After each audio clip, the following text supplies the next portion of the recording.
confident in our own arrogant way, admitted that we could win over any odds, whatever they might be. The South Pacific, June 1942. An outnumbered U.S. Navy fights for survival at the Battle of Midway, one of many steps on the long, bloody road to Tokyo. Everyone was willing to fight. If I was assigned to an attacking unit, I was happy. That's how I felt at the time.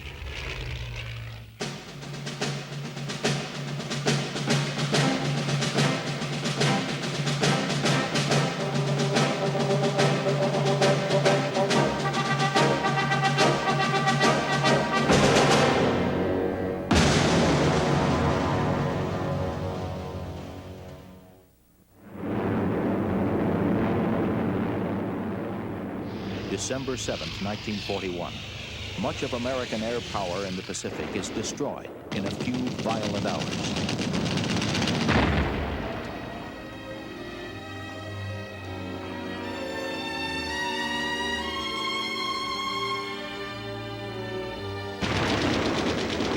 Wake Island falls. The Philippines are overwhelmed. Singapore and Malaya go under. Japan is fully mobilized and confident of victory. It has 10 aircraft carriers in the Pacific. The Americans have only 3. I look back with great bitterness about one big thing, and that is why. Why was this country so unprepared when the Japanese attacked Pearl Harbor? Why? We had obsolescent aircraft. We were cannon fodder. We had to go out with pilots just out of flight training. Why were we so unprepared? Luckily, the American carriers are at sea during the Japanese attack on Pearl Harbor. And in the months to follow, carrier production increases dramatically. The flight decks and holds of these carriers are home to the pilots in the Pacific. The men who fly from carrier decks are a band of brothers, a special breed. You build a camaraderie, I think, in carrier aviation that you will find no other place in the world. The carrier itself is your home. It's where you eat. It's where you sleep. You have your ready room. And then you have the sky, the flight deck in the sky. And you leave the carrier, you do your mission, you come back to it, and you come back home, really. Regarding skill, the Japanese Navy pilots had regular flight training, plus a special training. We practiced landing on and taking off from aircraft carriers. You simply had to be a more skillful pilot in order to do that.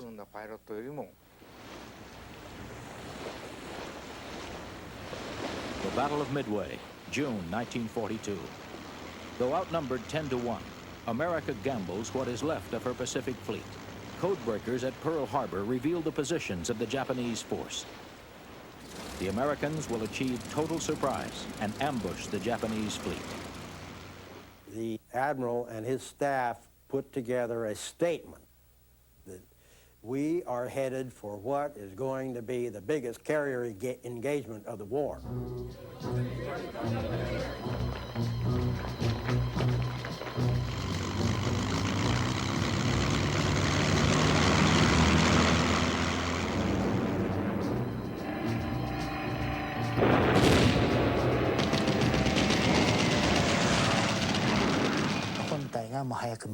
Our main unit was found earlier than we had expected at Midway. Contrary to our plan, the enemy did not attack our decoy unit at all. Instead, our main task force was severely attacked by the Americans.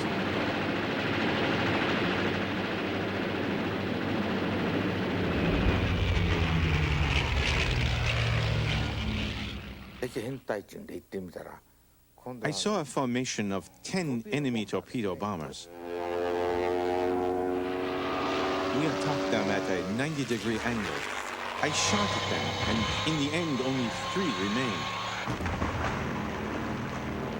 one of those remaining 3 planes launched a torpedo, it almost hit the head of our aircraft carrier. It missed the carrier, but it was so close. To get into position to drop a torpedo is one of the most self-sacrificing enterprises you've ever thought of.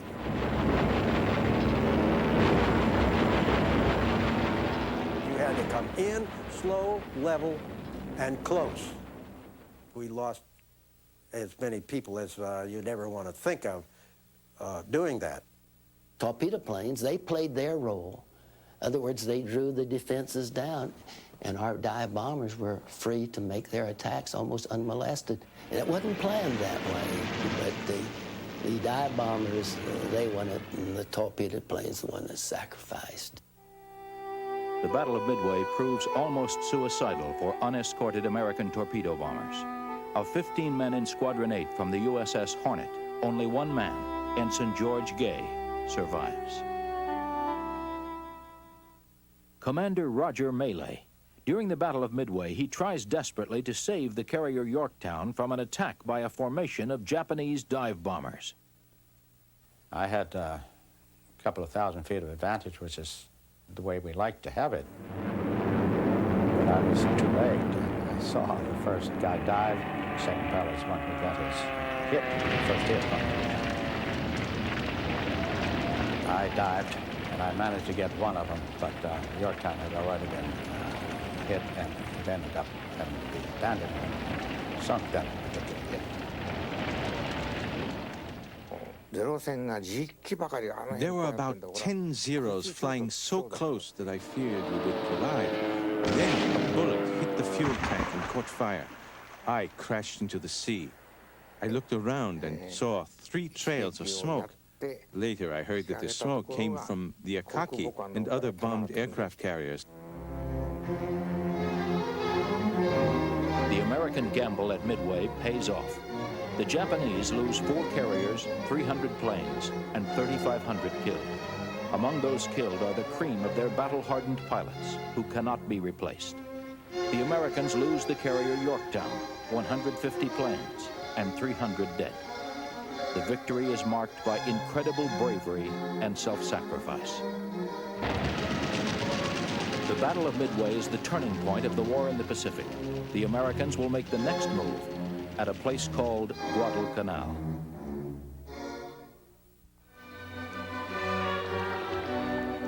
The 1st Marine Division lands on Guadalcanal unopposed and seizes the vital airstrip they name Henderson Field. The Marines' only support is a handful of fighters and dive bombers known as the Cactus Air Force. Henderson Field was coming under attack. We had cruisers coming down, we had battle wagons shelling the fields at night, and we were in dire straits. We had to fly fuel and food in, or bring it in, I should say, by specially converted destroyers at night and some by submarines. So we didn't really have control of much, maybe a square mile. And that's all we owned. They surrounded us on 3 sides, and the ocean was on the other side. And then, just to give us a real working over, the enemy fleet came in there on October 12th, 1942, and just parked out there and just kept shelling us. They started sometime after 9 o'clock in the evening, and the shelling went on all night until about 4 a.m. the next morning, just firing broadside right into our area. One night, we destroyed the runway by bombing it from our aircraft carrier. So the next day, we expected that the Americans would not be able to take off. We thought when we went there would be no Americans. But actually, when we got there were so many Americans. We flew closer, and we could see that the runway was already repaired.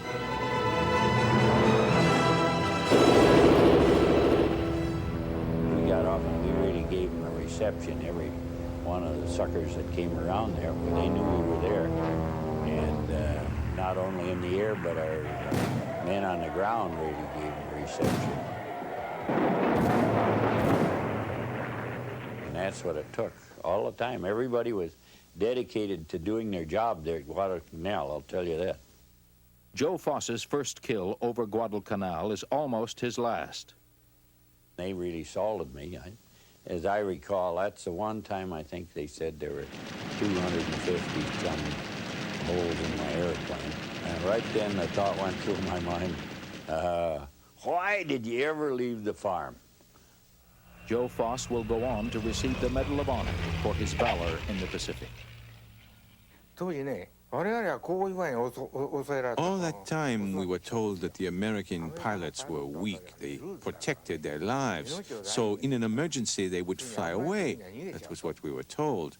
However, in actual battles, they were the opposite. They were very brave. That surprised me a lot.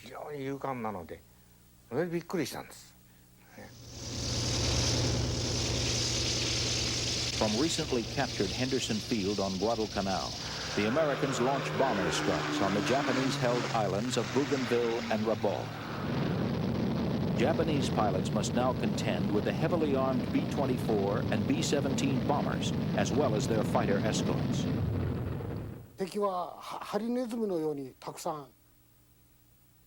The enemy was armed with so many machine guns, they looked like porcupines.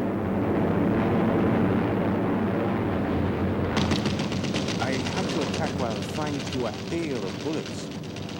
I always began my attack by getting above them, then began firing in front. My attacks were deeply angled at 80 degrees.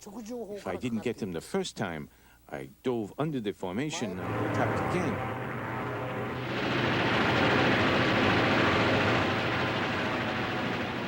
During one of these attacks, I was hit twice in my body, here and here, and couldn't make it back to my base, and had to make an emergency landing.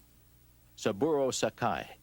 On June 9, 1942, while on his way to 64 kills, Sakai bounces a formation of American medium bombers headed for Rabaul.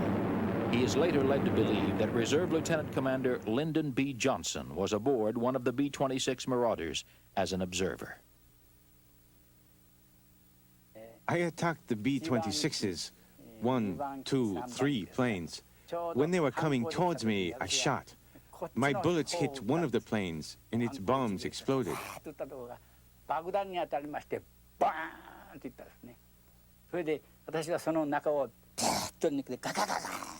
I flew back through the smoke. The Americans thought that we collided. I looked back. I attacked another plane, but there were clouds, and my plane and the plane I attacked flew into the clouds together. That was the plane Lyndon Johnson was in.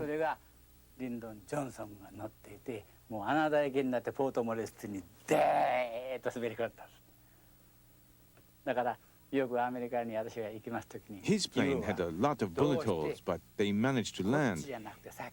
Each time I went to America, I was asked, why didn't you shoot at Johnson's plane first and not the other one?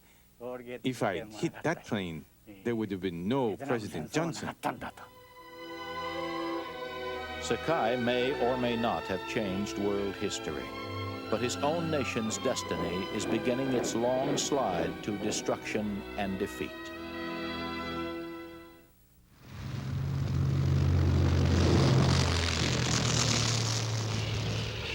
The Japanese fight an enemy that grows stronger by the day. Their bases are bombed from the air, retaken from the sea, and denied provisions by American submarines. The island-hopping campaign begins. General MacArthur decides to bypass Rabaul. It will be cut off and destroyed from the air. The relentless bombing campaign lasts more than a year. Takeo Tanemitsu shared the hell that was Rabaul. We were tired. Fighter pilots flew 3 or 4 times a day. We attacked several times. Gradually, we were losing weight. We received an injection of dextrose for our nutrition, but our appetite became less and less. Pilots had the most severe diarrhea.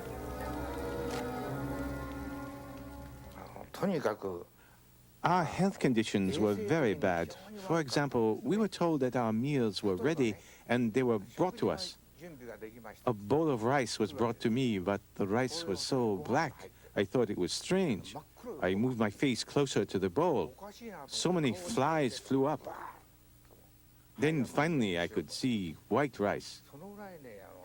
We had malaria and fever, but we could not rest. If we would take a rest, we would have been called a traitor. So no one took rests. Gradually, we became weaker and weaker. There was no one left in the end. If there were normal conditions, if I were not tired, I could have seen the enemy quicker. There is no question about that. But if one were tired, he loses his concentration, and he momentarily loses his guard. A lot of experienced pilots died in that way. The Zero that I encountered had to be disoriented. He might have had trouble.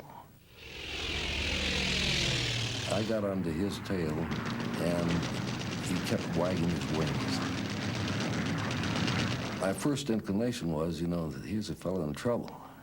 And my second thought was, well, it's a trick. And I shot anyway. And he simply began to smoke, rolled over in a slow dive, and he crashed near the airstrip.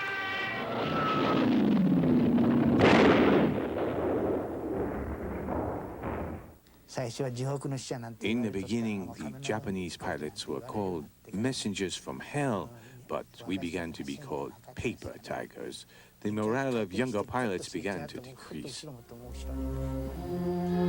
By February 1943, the starving remnants of the Japanese army are driven from Guadalcanal. New air bases are hacked out of the New Guinea jungles, and the air war continues with undiminished fury. The South Pacific is reinforced with a fresh crop of pilots. Earlier on in the war, we'd go strike someplace for 2-3 days and then come on back and rest up for 3-4 weeks and then hit again. You'd rest a lot in between times, catch up on your sleep, play a lot of acey-deucey, sleep a little more, hang around the ready rooms. From the stories I heard from the American prisoners of war, that is, their pilots who were at the front for a certain amount of time were given a vacation in an area called New Georgia or something like that. I was envious to hear that. In Rabor, a pilot was ordered to fight until he died. The Japanese are now facing almost every warplane in the American arsenal. George Chandler was among those combat pilots flying air patrol against the Japanese bomber strikes on Bougainville. The Marine fighters and our Army P-40 fighters were all waiting for them. And here were the bombers coming in more or less unescorted without the Zeros, because we were out there nagging at them. The P-40s and the Marine fighters just tore them all to pieces, the bombers.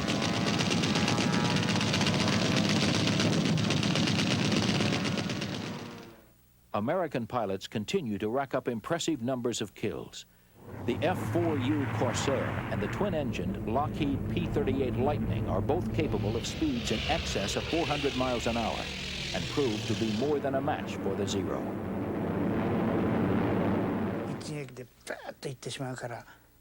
After the Americans attacked once, they sped away. We chased them, but we couldn't get any closer. We were too slow. Their engines were bigger than ours. They simply outperformed us.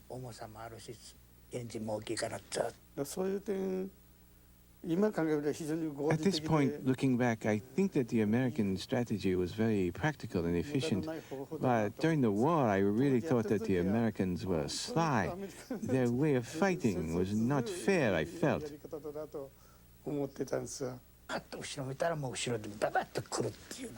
When we look back after chasing one plane, another plane was already on our tail, shooting at us.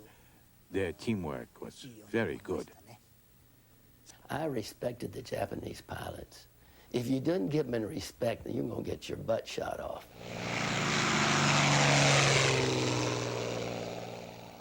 They were some marvelous flyers. Sometimes they didn't seem to have a teamwork concept that we had to have. The American strategy of hit and run, a sharp eye, and sheer nerve proved deadly. You don't dare go past an enemy fighter, or you are instantly the target instead of the hunter. You're the hunted. If he's behind you, you're in trouble. As that plane got closer and closer from behind, I realized there was no escape. And I let fly, and I could see the canopy just go all to pieces. Oh, no. This way, that way. There was no escape.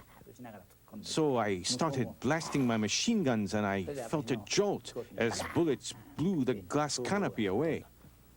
And when that canopy goes all to pieces, so does that guy's head inside. The bullet came from here, through here. Those wounds are here and here. Then I lost consciousness, and my plane was spinning out of control.